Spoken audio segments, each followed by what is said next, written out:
السلام علیکم ورحمۃ اللہ وبرکاتہ۔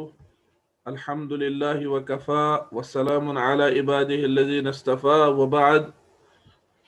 معزز ناظرین، اللہ تعالیٰ کے فضل و احسان سے آج 30 اکتوبر 2020 بروز جمعۃ المبارک میں آپ کی خدمت میں المختصر فی تفسیر القرآن الکریم کا 13واں درس لے کر کے حاضر ہوں۔ آج کے درس میں ہمیں سورہ بقرہ آیت نمبر 84 سے لے کر کے آیت نمبر 88 تک کا انشاءاللہ تعالی درس سننا ہے۔ آیت نمبر 84 ہے، اللہ تعالیٰ فرماتے ہیں وَإِذْ أَخَذْنَا مِيثَاقَكُمْ لَا تَسْفِكُونَ دِمَاءَكُمْ وَلَا تُخْرِجُونَ أَنفُسَكُمْ مِنْ دِيَارِكُمْ ثُمَّ أَقْرَرْتُمْ وَأَنْتُمْ تَشْهَدُونَ۔ مفسر کہتے ہیں اس کے بارے میں وَإِذْ أَخَذْنَا مِيثَاقَكُمْ، اور جب ہم نے آپ سے عہد لیا، یعنی وَاذْكُرُوا الْعَهْدَ الْمُؤَكَّدَ الَّذِي أَخَذْنَاهُ عَلَيْكُمْ فِي التَّوْرَاةِ، یاد کرو وہ تاکیدی عہد جو ہم نے آپ لوگوں سے تورات کے ذریعے لیا۔ لَا تَسْفِكُونَ دِمَاءَكُمْ، یہ عہد کیا ہے کہ آپس میں ایک دوسرے کو قتل نہیں کرو گے۔ من تحریم اراقت بعضکم دماء بعض، مفسر کہتے ہیں یہ عہد یہ تھا کہ ایک دوسرے کا خون بہانا حرام کیا گیا تھا۔ قرآن فرماتا ہے وَلَا تُخْرِجُونَ أَنفُسَكُم مِّن دِيَارِكُمْ، اور وہ عہد یہ تھا کہ اپنے آپ کو اپنے گھروں سے نہیں نکالو گے۔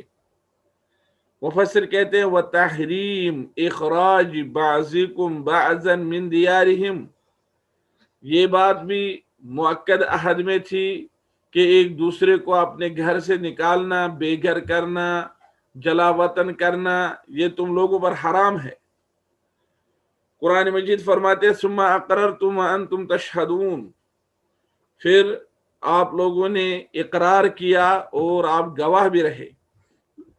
مفسر کہتے ہیں ثُمَّ اعْتَرَفْتُمْ بِمَا أَخَذْنَاهُ عَلَيْكُمْ مِنْ عَهْدٍ بِذَلِكَ وَأَنْتُمْ تَشْهَدُونَ عَلَى صِحَّتِهِ، اقررتم کا انہوں نے ترجمہ کیا ہے اعترفتم، پھر تم لوگوں نے اعتراف کیا اس عہد کا جو ہم نے آپ سے لیا، اور اس کے صحیح ہونے پر آپ گواہی بھی دے رہے ہو، آپ آج کہہ رہے ہو کہ ہاں یہ سچ ہے، ہم سے عہد لیا گیا تھا۔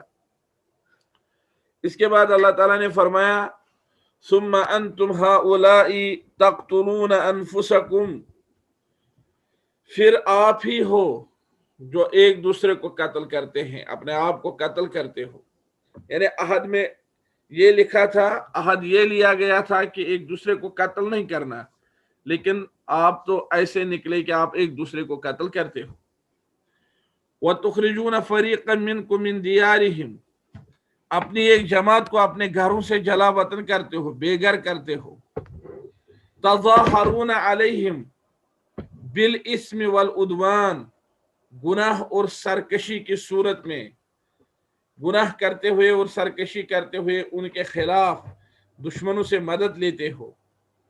وَإِن يَأْتُوكُمْ أُسَارَىٰ تُفَادُوهُمْ، اور اگر تمہیں قیدی آئے تو تم ان سے ان کا فدیہ دیتے ہو۔ وَهُوَ مُحَرَّمٌ عَلَيْكُمْ إِخْرَاجُهُمْ، حالانکہ ان کا نکالنا تم پر حرام تھا۔ أَفَتُؤْمِنُونَ بِبَعْضِ الْكِتَابِ وَتَكْفُرُونَ بِبَعْضٍ، کیا تم کتاب کے ایک حصے کے ساتھ ایمان لاتے ہو اور ایک حصے کے ساتھ کفر کرتے ہو؟ فَمَا جَزَاءُ مَن يَفْعَلُ ذَلِكَ مِنكُمْ، تو تم میں سے جو بھی ایسا کرے اس کا بدلہ صرف یہ ہے إِلَّا خِزْيٌ فِي الْحَيَاةِ الدُّنْيَا، کہ دنیاوی زندگی میں وہ رسوا ہوگا۔ وَيَوْمَ الْقِيَامَةِ يُرَدُّونَ إِلَىٰ أَشَدِّ الْعَذَابِ، اور قیامت کے دن سخت ترین عذاب کے حوالے کیے جائیں گے۔ وَمَا اللَّهُ بِغَافِلٍ عَمَّا تَعْمَلُونَ، اور اللہ تعالیٰ اس چیز سے غافل نہیں ہے جو کچھ تم کر رہے ہو۔ اس آیت کی تفسیر میں مفسر لکھتے ہیں ثُمَّ أَنْتُمْ تُخَالِفُونَ هَذَا الْعَهْدِ، پھر تم لوگ ہو جنہوں نے اس عہد کی مخالفت کی۔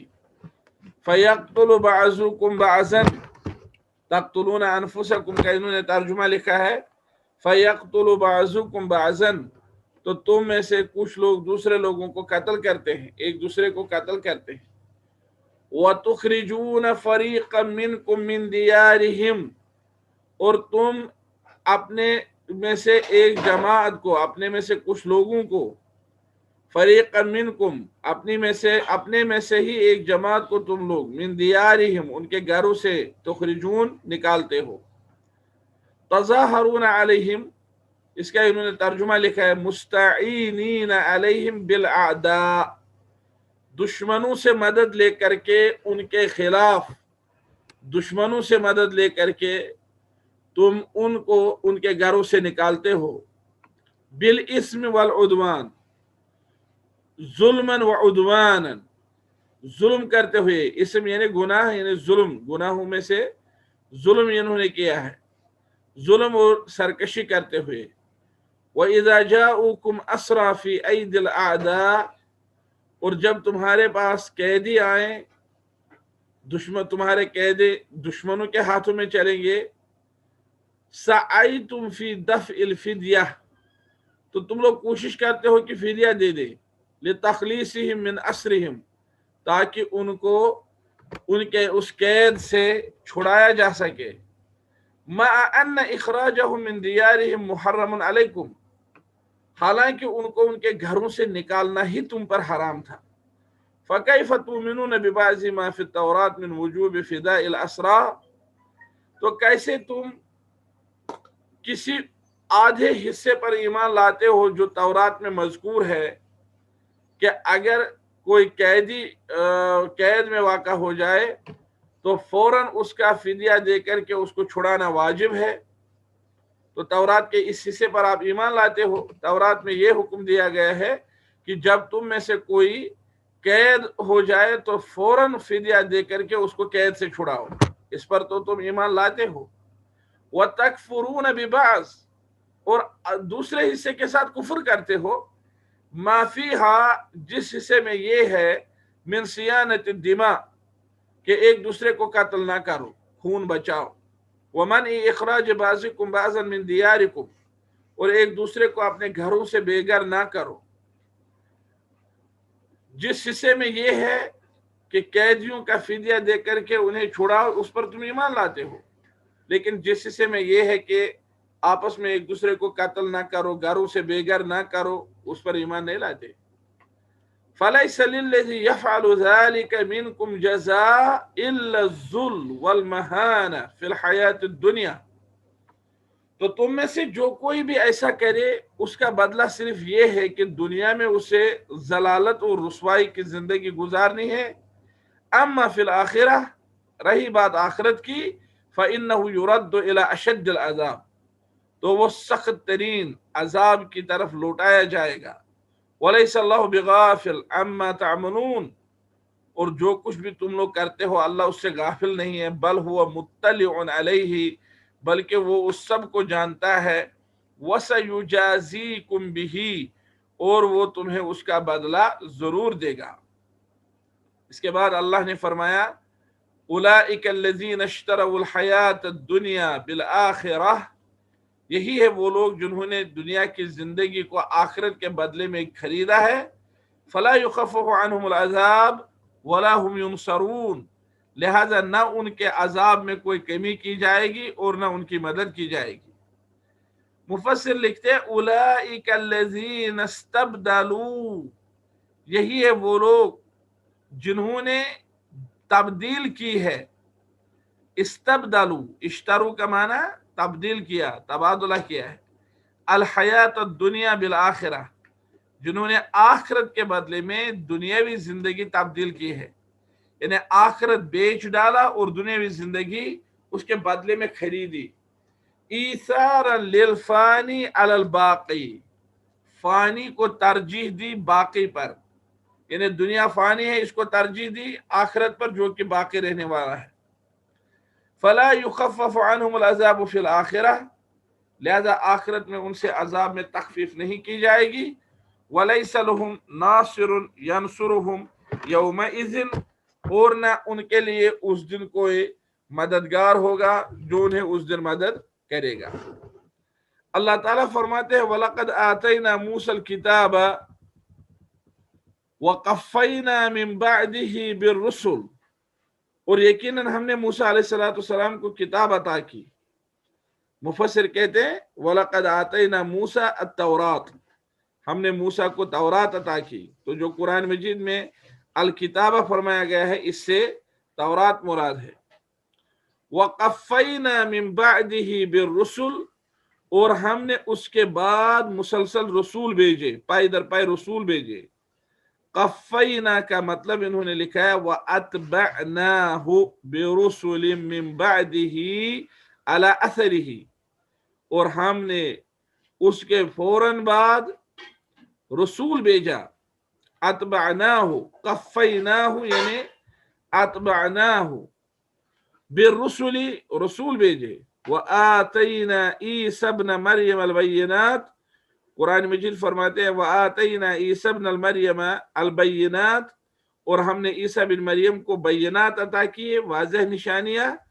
تو مفسر لکھتے ہیں وآتینا عیسی ابن مریم الآیات الواضحات المبینۃ لصدقہ، ہم نے عیسیٰ علیہ السلام کو واضح نشانیاں عطا کی جو اس کا سچا ہونا ظاہر کرتی تھی۔ کاحیاء الموتى، جیسے مردوں کو زندہ کرنا، وابراء الاکمہ والابرص، اور اسی طرح برس اور دوسری قسم کی بیماریوں والے مریض کو ٹھیک کرنا، صحت یاب کرنا۔ اور اللہ فرماتے ہیں وَأَيَّدْنَاهُ بِرُوحِ الْقُدُسِ، ہم نے روح القدس مقدس روح کے ذریعے سے اس کی تائید کی۔ مفسر کہتے ہیں ایدناہ کا مطلب ہے وقویناہ بالملک جبریل علیہ السلام، ہم نے جبریل نامی فرشتہ کے ذریعے سے اس کو تقویت دی۔ قویناہ، ایدناہ تائید کی یعنی اس کو تقویت کی۔ روح القدس سے مراد ہے جبریل۔ قرآن میں افکلما جاءکم رسول، یہ ان سے سوال ہے بنی اسرائیل سے، اے لوگو کیا جب بھی تمہیں رسول کوئی ایسی بات لے کر آتا ہے بما لا تہوی انفسکم، جسے تمہاری خواہشات پسند نہیں کرتی ہیں، جسے تم لوگ پسند نہیں کرتے ہو، جو تمہاری مرضیوں کے موافق نہیں ہوتی ہے، استکبرتم، تو تم لوگ تکبر کرتے ہو، ففریقا کذبتم وفریقا تقتلون، تو کچھ انبیاء کو، کچھ رسولوں کو جھٹلاتے ہو اور کچھ لوگوں کو قتل کرتے ہو۔ تو مفسر لکھتے ہیں یا بنی اسرائیل، یعنی افکلما، اس میں بنی اسرائیل کے لیے آواز ہے، افکلما جاءکم یا بنی اسرائیل رسول من عند اللہ، اے بنی اسرائیل کیا ایسا نہیں ہے کہ جب بھی تمہارے پاس اللہ کی طرف سے کوئی رسول آیا بما لا یوافق اہواءکم، ایسی چیز لے کر جو تمہاری خواہشات کے موافق نہیں، استکبرتم علی الحق، تو تم لوگوں نے حق کے خلاف تکبر کیا، وتعالیتم علی رسول اللہ، اور تم لوگوں نے اللہ کے رسولوں کے خلاف اپنی بڑائی ظاہر کی، ففریقا منہم تکذبون وتکذبون وفریقا تقتلون، تو انبیاء میں سے کسی جماعت کو تم لوگ جھٹلاتے ہو اور کسی جماعت کو تم لوگ قتل ہی کر دیتے ہو۔ وقالوا قلوبنا غلف، اور انہوں نے کہا کہ ہمارے دلوں پر پردے پڑے ہیں، غلاف پڑے ہیں، بل لعنہم اللہ بکفرہم، بلکہ اللہ نے ان کے کفر کی وجہ سے ان کے دلوں پر یا ان لوگوں پر لعنت کی ہے۔ فقلیل ما یؤمنون، لہذا وہ بہت ہی کم ایمان لائیں گے۔ مفسر اس آیت کی تفسیر میں لکھتے ہیں لقد كانت حجت اليہود فی عدم اتباع محمد صلی اللہ علیہ وسلم، یہود نبی کریم صلی اللہ علیہ وسلم کی، محمد صلی اللہ علیہ وسلم کی اتباع نہ کرنے میں یہ دلیل پیش کرتے تھے، قولہم کہتے تھے ان قلوبنا مغلفہ لا يصل الیہا شیء مما تقول ولا تفہمہ، کہ ہمارے دلوں پر پردے پڑ چکے ہیں، غلاف ہیں، ہمارے دل بند ہیں غلاف میں، آپ جو کچھ بھی کہتے ہو اس میں سے کچھ بھی ہمارے دلوں تک نہیں پہنچتا ہے۔ ولا تفهمه، اور نہ ہمارے دل اس چیز کو سمجھ پاتے ہیں. وَلَيْسَ الْحَالُ كَمَا زَعَمُوا، اللہ فرماتے ہیں کہ ایسا نہیں ہے جو وہ دعویٰ کرتے ہیں. بل طردهم اللہ من رحمتہ، بلکہ اللہ نے ان کو اپنی رحمت سے محروم کر لیا ہے، لعنت کی ہے ان پر. بکفرہم، ان کے کفر کی وجہ سے. فلا یؤمنون الا بقلیل مما انزل اللہ، لہذا جو کچھ اللہ نے نازل کیا ہے اس میں سے بہت کم حصے پر وہ ایمان لائیں گے. فقلیلا ما یؤمنون، بہت کم ایمان لائیں گے، یعنی اللہ نے جو کچھ نازل کیا ہے اس میں سے بہت کم حصے پر ایمان لائیں گے. یہاں تک ان آیات کی تفسیر مکمل ہوئی، جن آیات کی تفسیر آج ہمیں آیت نمبر 84 سے آیت نمبر 88 تک پڑھنی تھی. تو حسب عادت مفسر کچھ فوائد ذکر کرتے ہیں، کہتے ہیں من فوائد الآیات، ان آیات کے چند فوائد میں سے یہ ہیں. من اعظم الکفر، سب سے بڑا کفر یا سب سے بڑے کفر کی نشانیوں میں سے ایک یہ ہے، الایمان ببعض ما انزل اللہ والکفر ببعضہ، کہ اللہ نے جو کچھ نازل کیا ہے اس میں سے کچھ حصے پر ایمان لانا اور کچھ حصے کے ساتھ کفر کرنا، یہ سب سے بڑا کفر ہے. کوئی انسان اس دھوکے میں نہ رہے کہ چلو آدھے پر تو میں ایمان لاتا ہوں، 50% تو کام آئے گا، لیکن نہیں، کہا من اعظم الکفر، سب سے بڑھ کر کفر میں سے یہ ہے کہ اللہ نے جو کچھ نازل کیا ہے اس میں سے کسی حصے پر ایمان لایا جائے اور کسی حصے پر کفر، کسی حصے کے ساتھ کفر کیا جائے. لأن فاعل ذلك قد جعل الہہ ہواہ، کیونکہ ایسا کرنے والا اپنی خواہشات کی عبادت کرتا ہے، اس نے اپنی خواہشات کو اپنا معبود بنا رکھا ہے. جو کچھ مرضی میں آیا، جو کچھ اس کی خواہش پسند کرتی ہے تو اسی پر ایمان لایا. جو اس کی طبیعت کو ناپسند ہوتا ہے، اس کے دل کو ناپسند ہوتا ہے، اس کے میلان کو ناپسند ہوتا ہے، اس کے ساتھ کفر کرتا ہے. دوسرا فائدہ ہے من اعظم ما بلغہ الیہود من العناد، وہ سرکشی کتنی سخت اور کتنی بڑی سرکشی ہے جو سرکشی یہود کرتے تھے. اعظم ما بلغہ الیہود، کتنے اونچے درجے پر پہنچے تھے یہود سرکشی میں، واتباع الہوا، خواہشات پرستی میں، والتلاعب بما انزل اللہ تعالی، اور اللہ سبحانہ و تعالی نے جو کچھ نازل کیا ہے اس کے ساتھ کھلواڑ کرنے میں کس قدر آگے بڑھے تھے یہود. تیسرا نقطہ ذکر کیا ہے فضل اللہ تعالی ورحمتہ بخلقہ، اللہ سبحانہ و تعالی کا فضل اور اس کے رحمت اس کے مخلوقات کے ساتھ. حیث تابع علیہم ارسال الرسل، وہ کیسے کہ اللہ اپنے بندوں کے ساتھ، مخلوق کے ساتھ رحیم ہے، اس نے ان کے ساتھ رحمت کی اور ان پر فضل کیا ہے کہ رسولوں کو پائے در پائے لوگوں کی طرف بھیجا. وانزال الکتب لہدایتہم للرشاد، اور مسلسل بندوں کی ہدایت کے لیے اور ان کو راہ راست پر رکھنے کے لیے کتابیں نازل کرنا، رسول بھیجنا، اس چیز کو پائی در پائی انجام دینا، یہ اللہ کا بہت بڑا فضل اور بہت بڑی رحمت ہے مخلوق کے ساتھ. چوتھا فائدہ ہے ان اللہ یعاقب المعرضین عن الہدی، کہ جو لوگ ہدایت سے منہ پھیریں گے اللہ ان کو سزا دے گا. المعاندین لأوامرہ، یہ جو ہدایت سے منہ پھیرنے والے ہوں گے اور یہ وہ ہوں گے جو اللہ کے احکام کے سامنے سرکشی کرنے والے ہوں گے، اللہ ان کو عذاب دے گا. کس قسم کا عذاب دے گا؟ بالطبع علی قلوبہم، ان کے دلوں پر مہر ثبت کرنے سے، وطردہم من رحمتہ، اور ان کو اپنی رحمت سے دور کرنے کے ذریعے سے اللہ ان کو سزا دے گا. فلا یہتدون الی الحق ولا یعملون بہ، لہذا نہ تو انہیں حق تک رسائی حاصل ہوگی اور نہ ہی وہ حق پر عمل پیرا ہوں گے. معزز ناظرین، یہاں تک آج کا درس مکمل طور پر پورا ہوا. وآخر دعوانا ان الحمد للہ رب العالمین،